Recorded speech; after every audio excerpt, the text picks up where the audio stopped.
Hi there, Rayanne with Trailblazer RV here, and today I'm going to take you through a new RV orientation on a Tracer Air 305 travel trailer. We're going to start here at the front of the unit. This unit has two 20-pound propane tanks that we have filled already, also equipped with an auto changeover regulator. And if you'll notice, currently the sight glass in the regulator is showing red, indicating that there's no propane flowing to the system from the bottle indicated on the regulator. But if I open that bottle, you're going to notice that sight glass will turn to green, indicating that there is propane pressure flowing through that way. We recommend opening both bottles at the same time. That way, what's going to happen is once the supply bottle indicated by the regulator has depleted, it is automatically going to start drawing off of this bottle. However, this sight glass will show red, letting you know that this bottle is empty. At that point, you can switch the regulator over to what was previously the reserve bottle to become your supply bottle. Remove this bottle and take it to get it refilled without ever having to shut off the propane to the rest of the system. Behind that, you are going to find your battery. This is a standard flooded wet cell lead acid battery. Positive wire is the red one going to the trailer, and negative wire is the black. This unit also has optional solar installed, so your positive wire for that with the inline fuse on it is the red one there and the black one there as well. So red is positive, black is negative. Also, there is some maintenance that needs to be done on these batteries. Flooded lead acid batteries, if you pop these caps off, you're going to notice 6 cells, 3 under each. We recommend checking the fluid levels in these batteries at least a couple times a year. And when they start to get low, top them up with distilled water and put a good charge on them just to help keep the life of your battery extended and the discharge rate up. In the front compartment, you're going to find a couple things. First one is your power cord, 30 amp unit with twist lock connection. Towards the back of the unit, you're going to have a 30 amp connection. You're going to push the cord in, twist to lock, and then the locking ring you can tighten to hold the cord in place.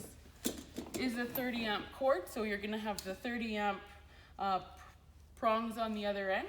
If the campsite you are at does not have 30 amp power available, only 15 amp, we have supplied an adapter as well to adapt the system down to the 15 amp standard household plug. Stabilizer jacks on the unit. There is also a crank in there. To extend the stabilizer jacks, you put the crank on the nut here, crank the jacks down, but it is important to note that these are stabilizing jacks only. They are not for lifting or leveling the unit. If you do need to level the unit, do so with blocks in between or underneath the tires to level side to side, as putting too much pressure on these jacks will damage them. Just for stabilizing, so run them till they're just snug with the ground, give another quarter turn or so just to tighten up, and leave it at that.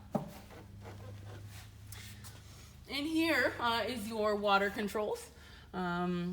First one here is the fresh water connection. You're going to use this to fill the fresh tank.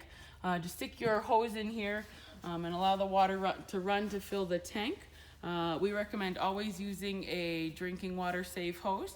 That's just going to eliminate the rubbery hose taste you may get from using just a standard garden hose.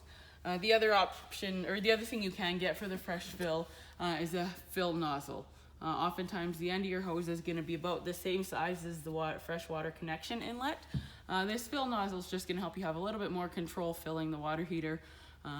Makes it less likely you have to stand here and the water tank, sorry, makes it less likely you have to stand here and hold the hose in while it fills. Next to that, you're going to find your city water connection. Same on this one. You make sure you're using your drinking water safe hose. It just needs to screw into the connection here. Whenever you're hooked up to city water, we recommend using a water pressure regulator.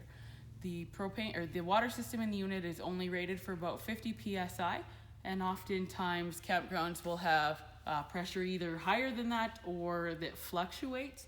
Using the water pressure regulator is just going to help maintain a constant pressure that is safe for the RV. In here you also have a black water tank flush. This is used to clean out the holding tank for your toilet facilities. Important not to confuse that one with the city water connection, as if you pressurize that tank you can cause significant damage and quite a bit of a mess to the inside of the RV. To use the black tank flush, while you are dumping the black holding tank on the RV with the valve open, you can hook a hose up to that connection. We recommend getting a hose other than your drinking water hose, just to avoid cross-contamination.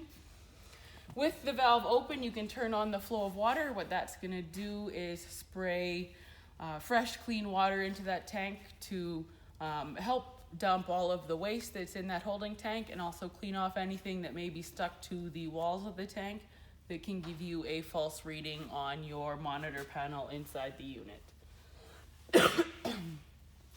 Other thing to note in here is you do have a battery disconnect switch.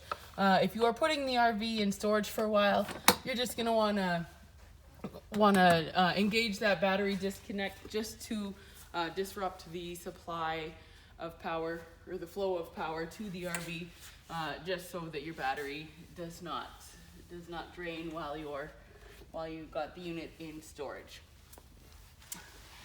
Down here, you're also going to find the fresh tank drain. Currently this valve is open as we have left the fresh tank empty. When you go to fill the fresh tank, just turn this valve to the closed position, and that's going to allow the water to stay in the tank. Coming out of the sides here, you also have the low point drains. These valves are currently closed. Anytime you're going to be using the water system, make sure these valves are closed, otherwise your water is going to come out of here, as these are the lowest point in the water system. Usually we only open them if you are trying to completely drain water out of the system, or after you have finished the winterizing process.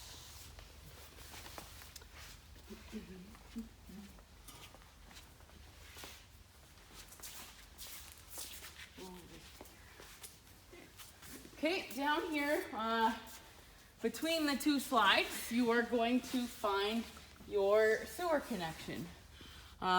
So this unit has the one connection here.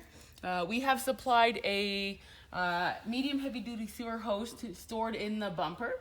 When you go to use it, put your hose on the end of this pipe. Up here you're going to notice two handles, one black and one gray. Pull the black handle to dump the black tank first. Run the black tank flush as I had showed you before.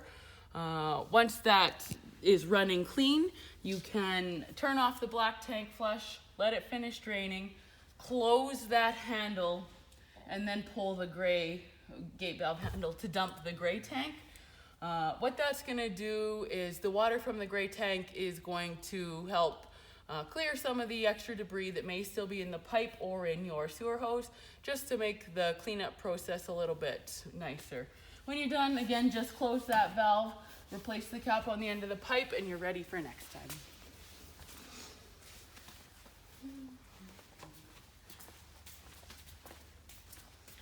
This unit does come equipped with a spare tire. However, it's important to note that RVs don't have a jack or a tire wrench supplied with them.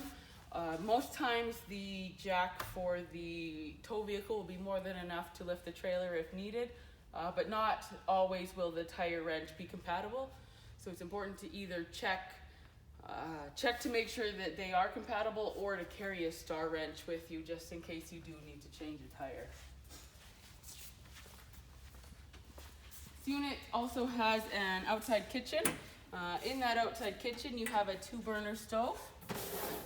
You do need to connect the propane line for that stove if you're going to be using it. To do so, you're going to find the connection right here underneath. To connect it, pull back the ring on your quick connect hose, push it into place, slide the ring forward, and that's going to lock that into place. There we go. And then do the same on the other end. You're going to take the hose to your quick connect port, slide the ring back, push the connection in place, and pull to lock in place. This port also does have a valve on there. Make sure it is in the open position to allow flow through the hose. To disconnect, turn off the port or the valve to the port, pull the ring back, remove the hose. Same thing on this one, pull the ring back, remove the hose.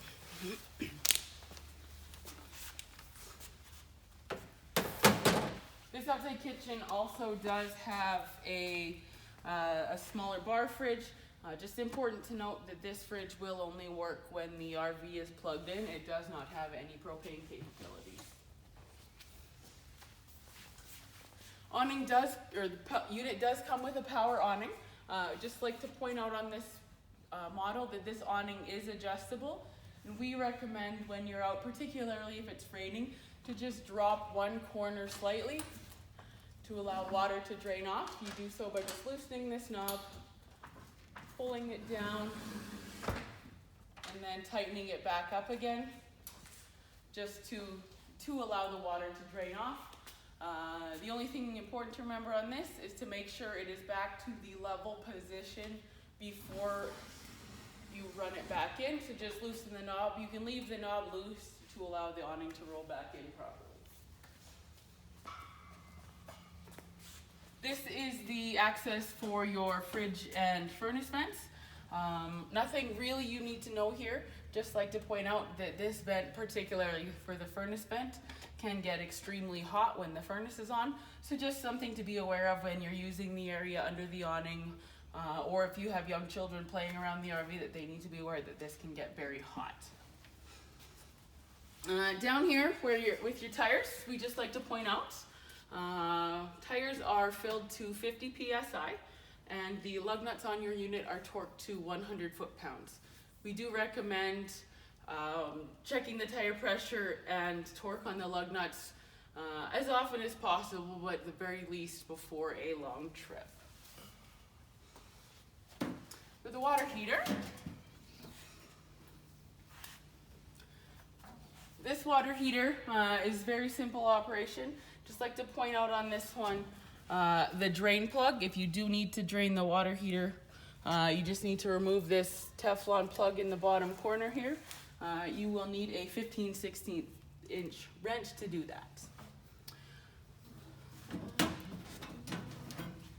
All right, well, I have the battery disconnect off. So we're gonna have to turn that back on.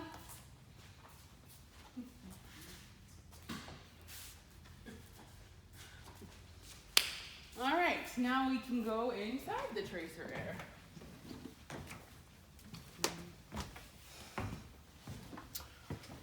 Okay, we're going to start here just at the control panel. You two switches for your slides. This is for the main slide for in and out. This one is for the bedroom slide, same thing, in and out. Just like to point out in this model, these are two different styles of slide. With this one, when you're pushing the button, when it gets fully out, you're gonna notice that it stops and there appears to be a slight higher drain on the system. We saw here the lights dimmed. And very important not to hold this button when the slide is fully retracted or extended.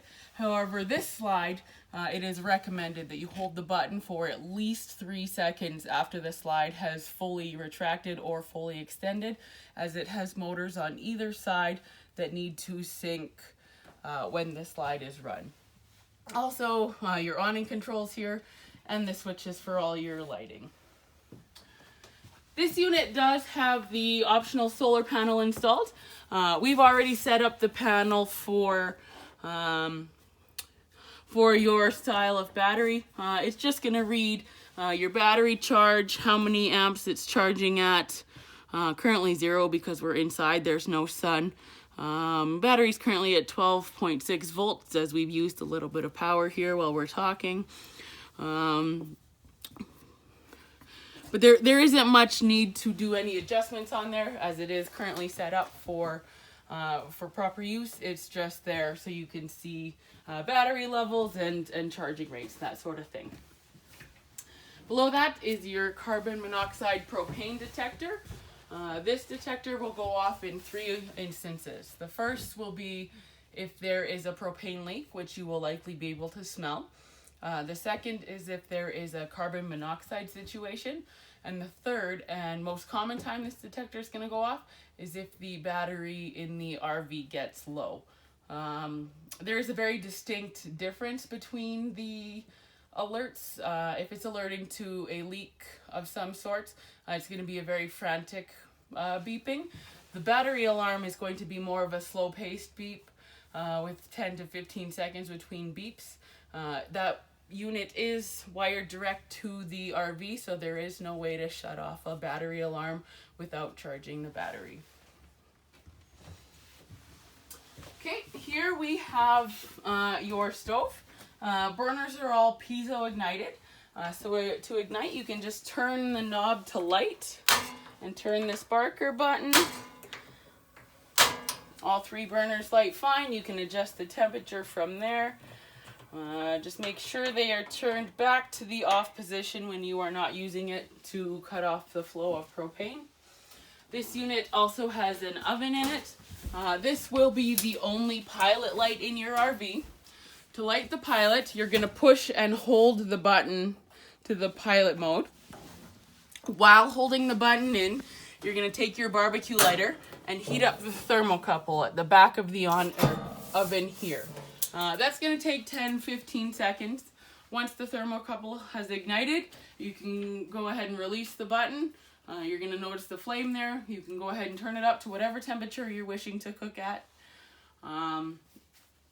Once you're done cooking, you can either turn it back to pilot mode and just leave the pilot light on, or turn it completely off and relight the pilot the next time you go to use the oven. Top right the refrigerator. Simple on-off button here. This unit will run in auto mode most of the time. What that does is if electricity is available, it will automatically select that as its cooling mode. But if you happen to lose power to the RV, it will automatically switch over to propane so you don't end up with food spoiled. You can bypass that and run on gas specifically by pushing this button. When it is out, you are bypassing the auto mode. Not very often you would want to do this. However, sometimes if you are plugged into a weak breaker or something like that at your campsite, you can switch it to the gas mode just to kind of conserve that power draw. We are going to leave it in auto mode for now. Important to remember that RV fridges do take a very long time to cool down, so we recommend turning it on at least the night before you're going to load it with food, and always load it with already chilled food. Below the oven, you're going to see your power converter. This is going to be the main electrical center for the RV. You've got your 12-volt fuses on this side and your 110-volt breakers on this side.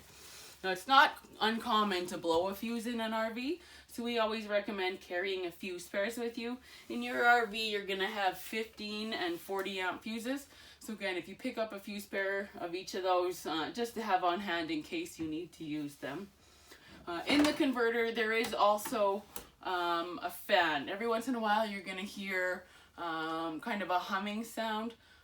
Just like a computer, there is a cooling fan in here. So if there is a higher draw in the system, the battery is low and charging, that sort of thing, you are going to hear this fan come on. Nothing to worry about. It's just doing its job, keeping all those circuits cool. Right here is your thermostat that's going to control your furnace and air conditioner. To turn it on, you just push the mode button here. So right now it's showing auto fan. We do recommend always leaving it in auto fan on this thermostat. And from there you can select either cool or heat. And select the temperature as required. It's warm in here, so to get the furnace to turn on, we're going to have to crank it. Oh my goodness, it's really warm in here.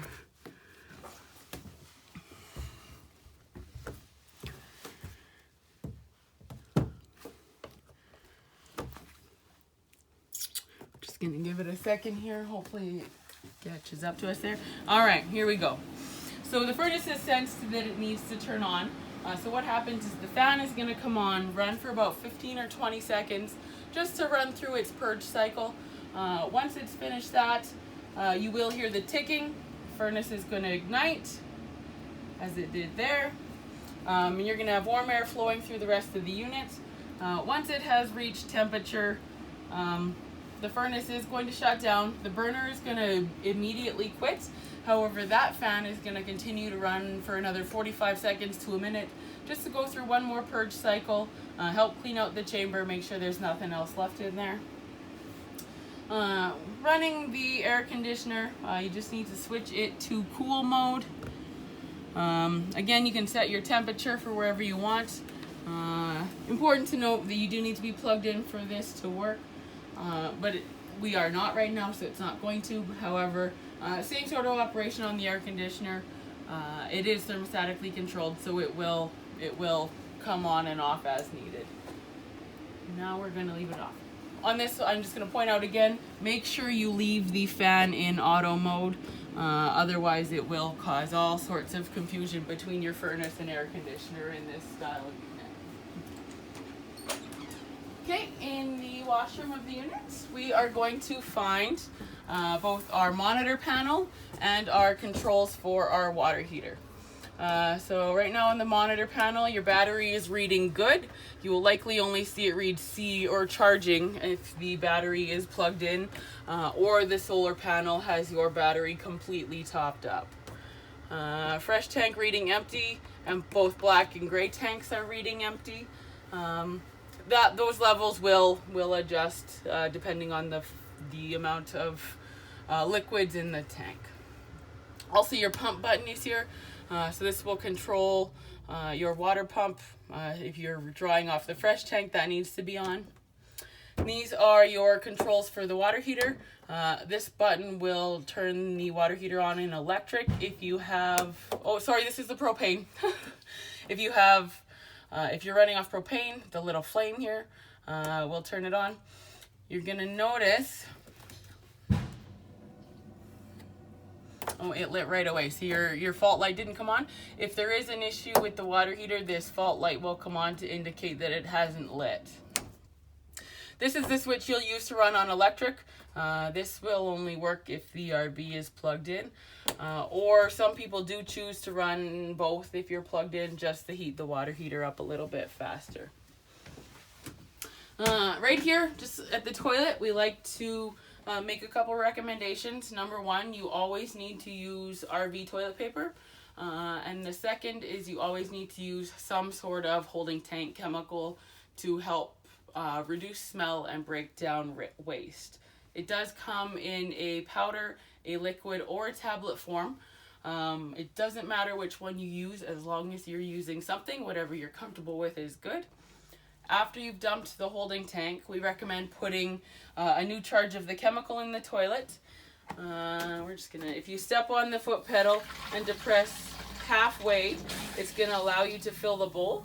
Once the bowl is filled, step down to push the chemical into the tank, and then you are recharged for your next use.